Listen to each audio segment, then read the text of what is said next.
ഒരു കാലത്ത് Indian fashion ഇൻഡസ്ട്രിയിൽ വലിയ ചലനങ്ങൾ ഉണ്ടാക്കിയ മോഡലാണ് മിലിന്ദ് സോമൻ. മോഡലിംഗിനെ കൂടാതെ സിനിമയിലൂടെയും വെബ് സീരിയലുകളിലൂടെയും മിലിന്ദ് തന്റെ കഴിവ് പ്രകടമാക്കി. നിലവിൽ 60 വയസ്സുകാരനായ മിലിന്ദിന്റെ ശരീരഘടനയും ഫിറ്റ്നസും ഏറെ ശ്രദ്ധേയമാണ്. നീന്തൽ, സൈക്ലിംഗ്, മാരത്തൺ എന്നിവയിൽ ഏറെ തൽപരനാണ് മിലിന്ദ്. 30 ദിവസം കൊണ്ട് 1500 കിലോമീറ്റർ ഓടിയതിലൂടെ ലിംഗ ബുക്ക് ഓഫ് റെക്കോർഡ്സിലും ഈ താരം ഇടം നേടിയിട്ടുണ്ട്. ജിമ്മിൽ പോയി വ്യായാമം ചെയ്യുന്നതിനോട് എനിക്ക് താല്പര്യമില്ല. വർക്കൗട്ടിനായി ഒരിക്കലും ജിമ്മിൽ പോയിട്ടുമില്ല. എല്ലാ ദിവസവും വ്യായാമം ചെയ്യുന്നുണ്ടെന്ന് ഞാൻ ഉറപ്പാക്കും. പക്ഷേ 10 മുതൽ 15 മിനിറ്റ് വരെ മാത്രമേ വ്യായാമം ചെയ്യുകയുള്ളൂ. ആഴ്ചയിൽ 70 കിലോമീറ്ററെങ്കിലും നടക്കും. വീട്ടിലുണ്ടാക്കുന്ന നന്നായി വേവിച്ച ഭക്ഷണം മാത്രമേ കഴിക്കാറുള്ളൂ.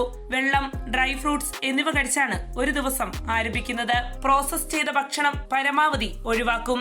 സപ്ലിമെന്റുകളോ എക്സ്ട്രാ വൈറ്റമിനുകളോ കഴിക്കാറില്ല. മദ്യം വർഷത്തിൽ 1-2 തവണ മാത്രമാണ് കഴിക്കാറുള്ളത്. അദ്ദേഹം പറയുന്നു.